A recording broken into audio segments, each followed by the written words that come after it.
Hot stocks break free caller show. मैं हूं आपके साथ स्वाति रायना। सबसे पहले बात करते हैं आज कैसा रहा share market.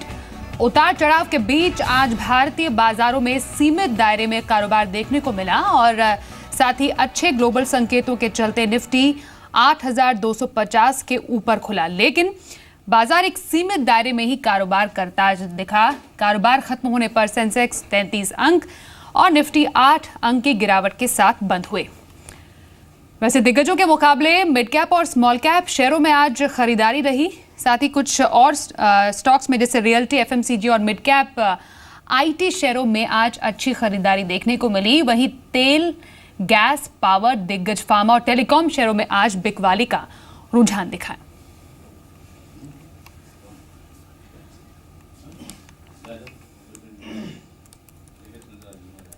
As of now, continue in the same vein where the foreigners, particularly the ETFs, continue to see outflows, and India is participating in line with other emerging markets as part of those outflows. I don't see that correcting at least until February, when the first time we'll get to see what the new US president will have in terms of policies.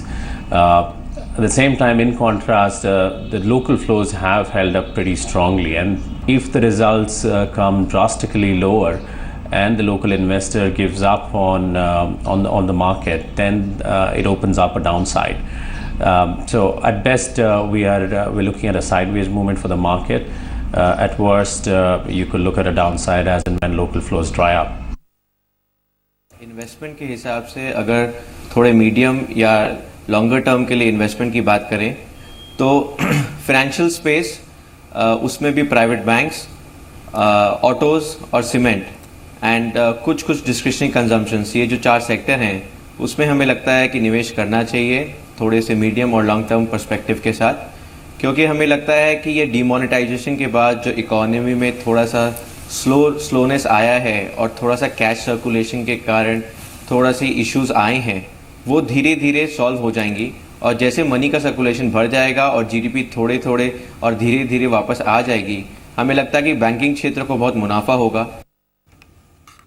चलिए अब कुछ और data की बात करें तो आज खास तौर पर एफआईआईज ने 325 करोड़ के कैश की बिकवाली की है। वहीं डीआईआईज की बात करें तो उन्होंने लगभग 97 करोड़ के कैश में खरीदारी की है।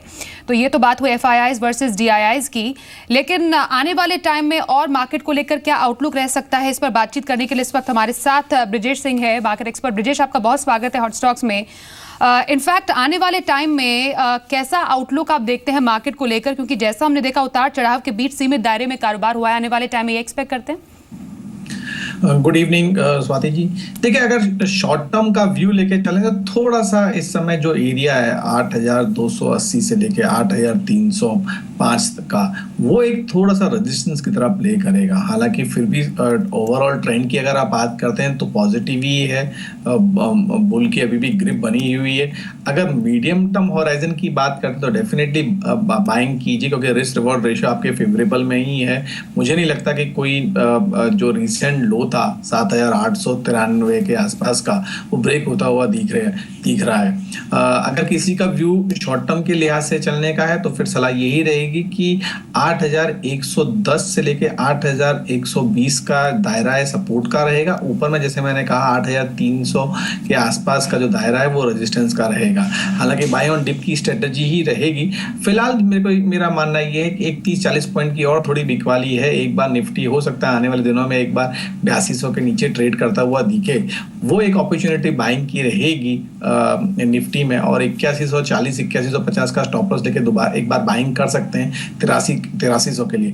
एक बार अगर निफ्टी 8320 के ऊपर अगर ट्रेड होता हुआ दिखेगा तो डेफिनेटली शॉर्ट कवरिंग आपको देखने को मिलेगी, जो कि 8450 तक निफ्टी को आने वाले दिनों में लेके जाएगी। ऑलराइट, चलिए अब कुछ कॉलर से भी बात करते हैं और उनके शेयर के बारे में जानते हैं, फिर आपसे राय लेंगे ब्रिजेश कि उन्हें क्या करना चाहिए। पहले कॉलर इस वक्त हमारे साथ फोन लाइन पर है, हमारे साथ कोलकाता से हरजिंदर सिंह जी हैं। हरजिंदर जी, बहुत स्वागत है आपका हॉट स्टॉक्स में। बताइए कौन से स्टॉक को लेकर आपका सवाल है? मैंने टाटा मोटर्स ले रखे हैं 430 535 के रेट पे।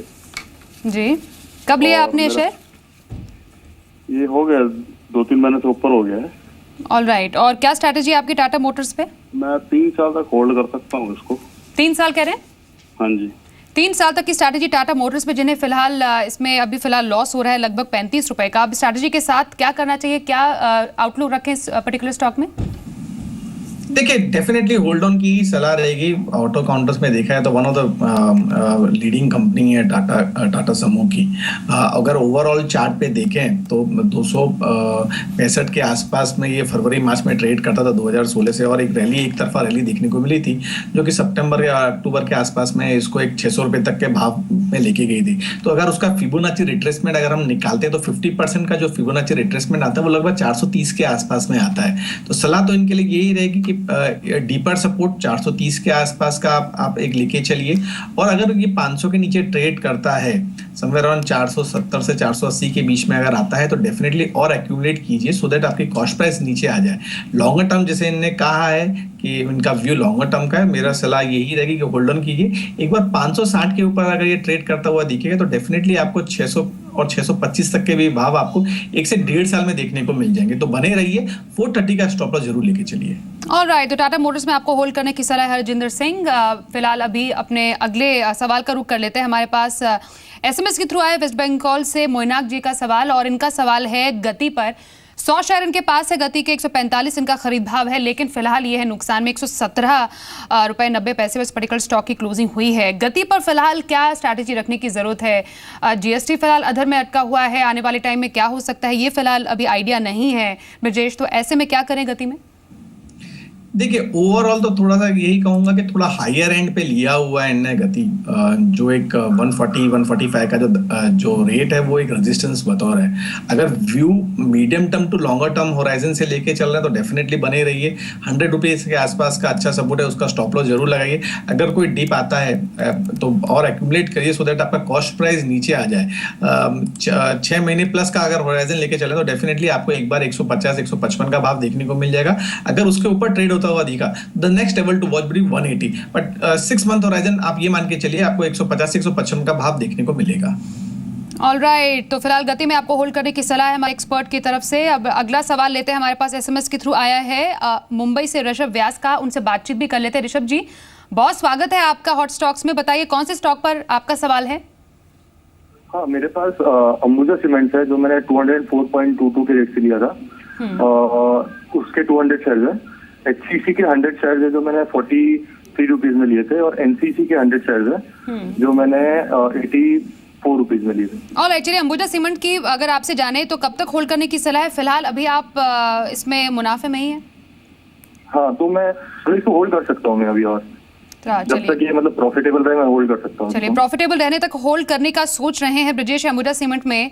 फिलहाल सीमेंट सेक्टर में एक दिग्गज कंपनी, और इनफैक्ट जैसा आप डिमोनेटाइजेशन के बाद देख रहे हैं, डेफिनेटली हर कोई सेक्टर में गो कैशलेस होने की मुहिम चल रही है, और ऐसा ही कुछ अंबुजा सीमेंट गो कैशलेस कैंपेन भी चलाता हुआ नजर आया है। अब इसको देखते हुए फिलहाल इनका नजरिया कैसा है अंबुजा सीमेंट पे? देखिए, अगर हम डेली चार्ट्स पे देखें तो समवेयर अराउंड मिड अगस्त सितंबर के आसपास में ये 280 के आसपास में ट्रेड करता था। वहां से एक तरफा इसको बिकवाली देखने को मिली, और नवंबर दिसंबर के महीने में लगभग 190 के आसपास में आ गया। डेली चार्ट्स पे एक अच्छा फॉर्मेशन हुआ है जो कि एक लोअर हाइस फॉर्मेशन है, वो एक बुलिशनेस दर्शाता है, और समवेयर अराउंड 204 के आसपास की खरीद है तो एक अच्छे भाव में लिया हुआ है। अगर इनका व्यू 2 से 3 महीने का है तो डेफिनेटली आप बने रहिए। 190 रुपए का स्टॉप लॉस लेके चलिए। इमीडिएट बेसिस पे आपको 220 से 225 के लेवल देखने को मिल जाएंगे, और मेरा मानना यह है कि एक मोमेंटम पकड़ा हुआ स्टॉक है, तो एक बार अगर ये 230 के ऊपर भी ट्रेड होता हुआ दिखा, the next level to watch would be 245-250 odd level. तो बने रहिए, 190 का स्टॉप लॉस लेके चलिए। आई थिंक दैट 3 से 4 महीने में आपको 250 तक के भी लेवल आपको देखने को मिल जाएंगे। ऑलराइट, तो होल्ड करने की सलाह फिलहाल है आपके लिए अंबुजा सीमेंट में हमारे एक्सपर्ट की तरफ से। इनफैक्ट अगर कुछ इंपॉर्टेंट खबरों की आज बात की जाए तो प्रधानमंत्री नरेंद्र मोदी ने आज गांधीनगर में इंटरनेशनल एक्सचेंज का उद्घाटन किया है, और BSE का इंडिया इंटरनेशनल एक्सचेंज गांधीनगर के Gujarat international finance tech city यानी कि गिफ्ट सिटी में है। इसमें 16 जनवरी से कारोबार शुरू होगा। एक्सचेंज में विदेशी कंपनियों में ट्रेडिंग भी हो पाएगी। साथ ही इस एक्सचेंज में ट्रेडिंग आवर्स जो हैं वो 22 घंटे के होंगे। साथ ही एक्सचेंज के जरिए दुनिया की बड़ी कंपनियों में निवेश का विकल्प भी मिलेगा। तो डेफिनेटली एक इंटरनेशनल एक्सचेंज के जरिए कुछ खास एवेन्यूज क्रिएट करने की कोशिश की गई है। ब्रिजेश, इस पर आप क्या कहेंगे? कुछ नए एवेन्यूज खुले हैं नए एक्सचेंज में, डॉलर में भी इनफैक्ट ट्रेडिंग की जाएगी। कैसे देख रहे हैं आप इस पूरे मूवमेंट को?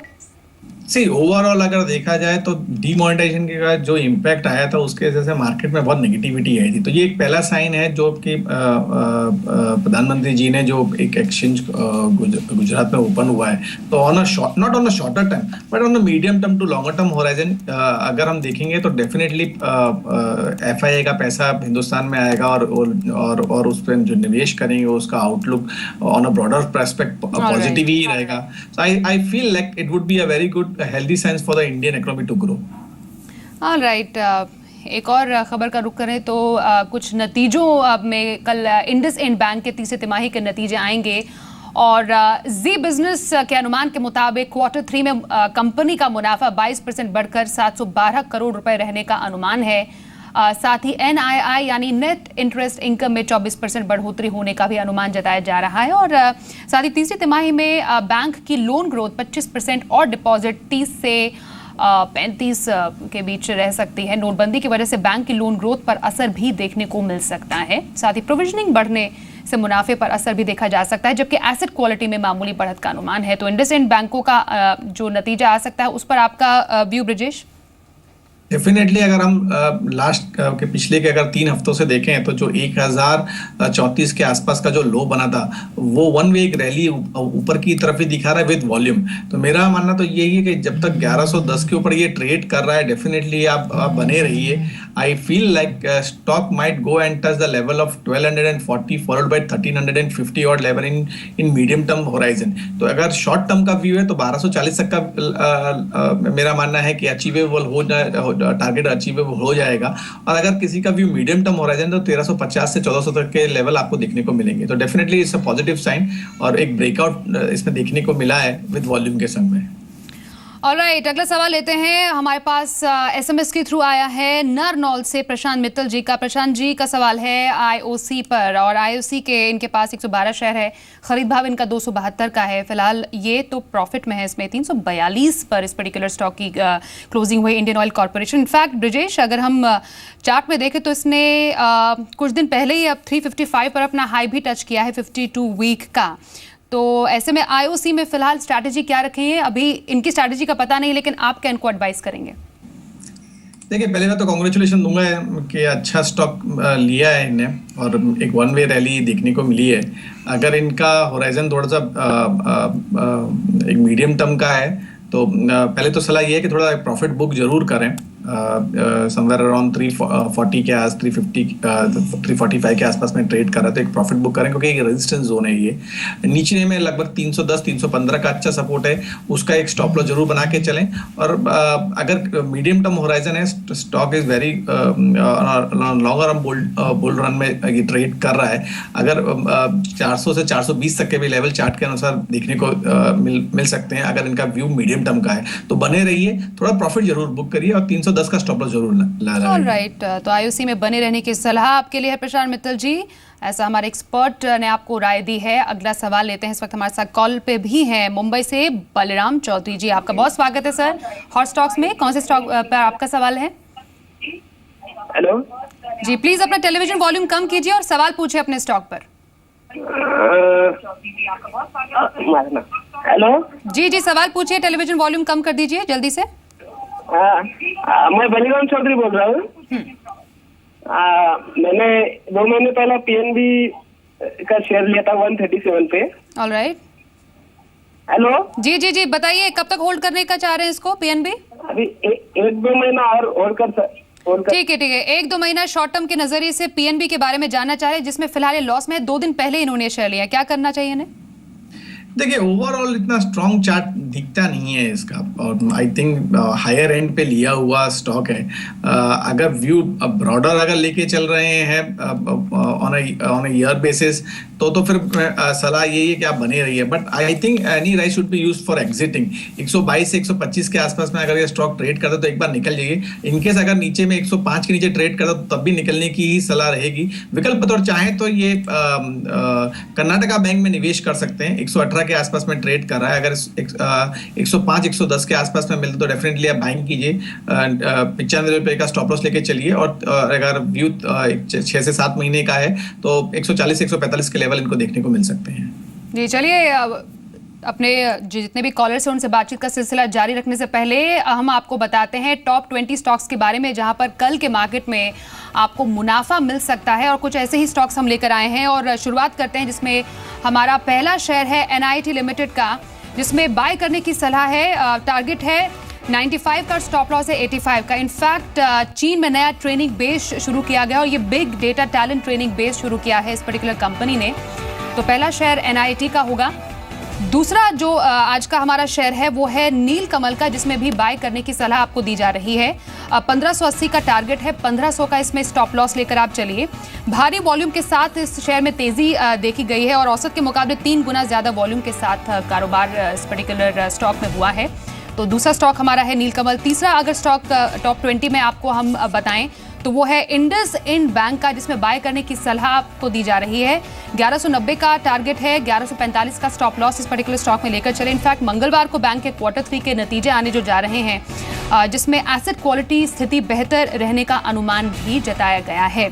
टॉप 20 स्टॉक में चौथे स्टॉक की बात करें तो वो हमारा होगा अजंता फार्मा का। फार्मा सेक्टर की एक कंपनी बाय करने की आपको सलाह दी जा रही है। 1820 का आपका इसका टारगेट और 1750 का स्टॉप लॉस लेकर आप चलिए। इनफैक्ट US FDA से दवा के लिए मंजूरी मिली है और ड्यूलेक्सटीन हाइड्रोक्लोराइड दवा के लिए मंजूरी अजंता फार्मा को मिली है। एक और स्टॉक जिसमें आपको नजर बनाए रखनी चाहिए वो है JBF इंडिया, जिसमें आपको बाय करने की सलाह दी जा रही है। 230 का टारगेट और साथ ही 214 का स्टॉप लॉस लेकर आप चलिए। प्रमोटर ने गिरवी ये शेयर जो रखे हुए थे उसको छुड़वाया है और RBL बैंक से लगभग 52.5 लाख शेयर छुड़वाए गए हैं। तो ये अगला शेयर होगा JBF इंडिया का। इनफैक्ट टॉप 20 में अगले शेयर की बात करें तो वो हमारी तरफ से आपके लिए होगा MMTC का, जिसमें आपको अगेन बाय करने की सलाह दी जा रही है। 75 का इसमें टारगेट है और आप 69 का स्टॉप लॉस लेकर इसमें चले। इनफैक्ट सरकारी शेयरों में जोरदार तेजी देखने को मिल रही है और औसत के मुकाबले 3 गुना ज्यादा इसमें वॉल्यूम देखा जा रहा है। अगला स्टॉक जो हम आपको बता रहे हैं वो है कोरोमंडल इंटरनेशनल का। बाय करने की सलाह दी जा रही है आपको। 338 का टारगेट और 325 का स्टॉप लॉस आप इसमें लेकर चलिए। एग्री शेयरों में इनफैक्ट बजट से पहले जोरदार तेजी जरूर देखने को मिल रही है और शेयर में औसत के मुकाबले करीब 3 गुना ज्यादा वॉल्यूम के साथ खरीदारी देखी गई है। तो ये कोरोमंडल इंटरनेशनल की बात हुई। अगला स्टॉक जो टॉप 20 में जो हम आपको बता रहे हैं वो है इंडिगो। बाय करने की सलाह आपको दी जा रही है पर्टिकुलर स्टॉक में, जिसमें 865 का टारगेट और 839 का आप स्टॉप लॉस लेकर चलिए। शेयर में निचले स्तरों से अच्छा पुल बैक देखने को मिला है और साथ ही सरकार की छोटे शहरों में हवाई यात्रा से जोड़ने की स्कीम को, जो रीजनल कनेक्टिविटी स्कीम है, इसको काफी अच्छा रिस्पांस मिला है। अगला स्टॉक जो होगा हमारा वो है IOC का, जिसमें सेल करने की सलाह दी जा रही है। 336 का टारगेट और 350 का स्टॉप लॉस इसमें आप लेकर चलिए। MDR का बोझ OMCs पर आने की आशंका से शेयर काफी पिटा है और सरकार ग्राहकों डीलर्स पर MDR का बोझ नहीं डालेगी, ऐसा ऑयल मिनिस्टर धर्मेंद्र प्रधान ने आज ही कहा है। अगला जो स्टॉक है टॉप 20 में 10वां स्टॉक वो होगा M&M का, जो जिसमें सेल करने की सलाह आपको दी जा रही है। 1120 का टारगेट और 1220 का स्टॉप लॉस आप इसमें लगा सकते हैं और कंपनी अगले 3 महीने के लिए उत्पादन घटा सकती है, ऐसे सूत्रों के हवाले से खबर है। इनफैक्ट 10 स्टॉक हमने टॉप 20 में जो दर्शकों को बताए हैं उसमें आपका कोई पसंदीदा शेयर ब्रजेश? देखिए 2-3 शेयर्स हैं दोनों जो अच्छे लग रहे हैं चार्ट पे। NIT टेक अच्छा एक ब्रेकआउट देखने को मिला है, एक ट्रायंगल ब्रेकआउट देखने को मिला है। शॉर्ट टर्म के लिहाज से 85-86 के आसपास का अच्छा सपोर्ट है, 92 फॉलोड बाय 98। नीलकमल एक और अच्छा स्टॉक है, ब्रेकआउट इसमें देखने को मिला है। 1410 के आसपास का अच्छा सपोर्ट है, 1560 फॉलोड बाय 650। MMTC और कोरोमंडल फर्टिलाइजर दोनों ही चार्ट पे अच्छे लग रहे हैं। दोनों ने ही आज के सत्र में नया 52 वीक टॉप बनाया है। MMTC की बात करें तो शॉर्ट टर्म के ऐसे 77 और 82 का लेवल आपको देखने को मिल सकता है और कोरोमंडल फर्टिलाइजर की बात करें तो आने वाले दिनों में 345 और 360 के लेवल आपको देखने को मिलते हैं। ऑलराइट, NIT, MMTC और कोरोमंडल फर्टिलाइजर आपके 3 फेवरेट पिक रहे हैं टॉप 20 के 10 स्टॉक्स में से। अगले स्टॉक्स की बात करें तो अगला स्टॉक होगा गोदरेज कंज्यूमर का। जिसमें 1556 का टारगेट और 1533 का स्टॉप लॉस लेकर आप चल सकते हैं। डेली चार्ट पर सभी एवरेजेस के ऊपर दिखाई दे रहे हैं और जनवरी फ्यूचर्स में ताज़ा खरीदारी देखने को मिली है। अगला स्टॉक होगा फिलिप्स कार्बन का, जिसमें बाय करने की सलाह दी जा रही है। 248 का टारगेट और 238 का स्टॉप लॉस लेकर आप इसमें चल सकते हैं। 2 महीने के ट्रेडिंग रेंज से बाहर निकला है। वीकली चार्ट पर जोरदार रिवर्सल भी देखने को मिला है। अगला स्टॉक होगा एस्टा माइक्रो का, बाय करने की सलाह दी जा रही है। 122 का टारगेट और 116 का स्टॉप लॉस इसमें लगाकर चलिए। अंतिम चरण में वॉल्यूम के साथ खरीदारी और 2 हफ्ते की औसत से ज्यादा वॉल्यूम इस पर्टिकुलर स्टॉक में देखा जा रहा है। इनफैक्ट कल्पतरू पावर की बात करें, अगला स्टॉक जो हमारा होगा आपके लिए, वो उसमें बाय करने की सलाह दी जा रही है। 267 का 68 का इनफैक्ट इसमें टारगेट है। 258 का स्टॉप लॉस लेकर चलिए। 3 सत्रों की मुनाफा वसूली के बाद शेयर जरूर चढ़ा है और अंतिम सत्र में शेयर में जोरदार खरीदारी देखने को मिली है। अगला स्टॉक हमारा होगा आपके लिए, वो है सेंचुरी टेक्सटाइल्स का। बाय करने की सलाह दी जा रही है आपको। 852 का टारगेट और 832 का इसमें स्टॉप लॉस लेकर चलने की सलाह है। निचले स्तरों पर से खरीदारी और 50 से डीमा पर सपोर्ट लिया है इस पर्टिकुलर स्टॉक ने। अगला स्टॉक होगा हमारा एचपीएल इलेक्ट्रिक का, जिसमें बाय करने की सलाह है आपके लिए। 111 का टारगेट, 104 का स्टॉप लॉस लेकर आप चलिए। इसमें आर्ली चार्ट पर मजबूत पुल बैक देखने को मिला। इनफैक्ट 3 हफ्ते के उच्चतम स्तर पर यह शेयर देखने को मिला है। अगला स्टॉक हमारे टॉप 20 में आपके लिए है पॉलीप्लेक्स कॉर्प का। बाय करने की सलाह आपको दी जा रही है। 414 का टारगेट और 387 का इसमें स्टॉप लॉस लगाकर चलिए। शेयर सभी अहम एवरेजेस के ऊपर नजर आ रहा है। इनफैक्ट अगला जो स्टॉक इसमें है हमारा, वो है सिंभावली शुगर का। बाय करने की सलाह दी जा रही है। 36.5 का टारगेट और 34.08 का इसमें आप स्टॉप लॉस लगा कर चलिए। चीनी शेयरों में इनफैक्ट ज्यादा खरीदारी देखने को मिल रही है और सभी शेयर अहम एवरेजेस के ऊपर है। अगला शेयर जो होगा वो है काइटेक्स गारमेंट्स का। बाय करने की सलाह दी जा रही है। 444 का टारगेट और 426 का स्टॉप लॉस लेकर चलने की सलाह है। चुनिंदा टेक्सटाइल शेयरों में खरीदारी, इनफैक्ट क्वार्टर 4 में अमेरिकी इकाई में $10 लाख निवेश करने की भी योजना बताई जा रही है। और अगला आखिरी शेयर इनफैक्ट टॉप 20 में है, वो है क्वालिटी का। बाय करने की सलाह है। 136 का टारगेट, 128 का स्टॉप लॉस लेकर चलिए। डेयरी शेयरों में इनफैक्ट खरीदारी देखने को मिली है। आपकी एक पसंद इसमें लास्ट टॉप 20 में ब्रिजेश?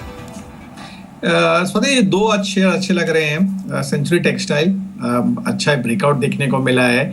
इवन एफएनओ डेटा ओवाई में अच्छा बिल्टअप हुआ है। 838 के आसपास में है। स्टॉप लॉस बताओ 810 का अच्छा एक सपोर्ट है, उसका एक स्टॉप लॉस जरूर बना के चलिए। 855 860 का एक माइल्ड रेजिस्टेंस है। मुझे लगता है वो आने वाले दिनों में वो ब्रेकआउट होता हुआ दिखेगा और स्टॉक में पोटेंशियल बतौर 895 से 900 तक के लेवल टच करने के लिए हैं। तो एक ये स्टॉक्स अच्छा लग रहा है ब्रेकआउट में, इसमें आप बाइंग कर सकते हैं। क्वालिटी अच्छा लग रहा है डेफिनेटली। 130 के आसपास में ट्रेड करा। आई थिंक निचले स्तर में 122 120 के आसपास का अच्छा सपोर्ट है, वो ब्रेक नहीं होगा। एक उस लेवल का स्टॉप लॉस लेके बाइंग कर सकते हैं। Look for the target of 145 to 150 short time frame के लिए। ऑलराइट, तो सेंचुरी टेक्सटाइल आपके पर्सनल फेवरेट पिक्स हैं यहाँ पर। इनफैक्ट आज हमारे पास इतना ही टाइम है ब्रिजेश, और कॉलर नहीं ले पाएंगे हम, लेकिन जिस स्टॉक्स पर हमने बात की उन पर आपकी तरफ से डिस्क्लोजर। एज अ डिस्क्लोजर, जो भी शेयर्स में आज बात हुई है उसमें मेरे या मेरे क्लाइंटों किसी की भी होल्डिंग नहीं है। Alright, thank you so much Brijesh हमारे साथ हॉट स्टॉक्स के आज के शो में जुड़ने के लिए। फिलहाल यहाँ पर एक ब्रेक के लिए रुकेंगे, लेकिन आप बने रहिए हमारे साथ, देखते रहिए ज़ी।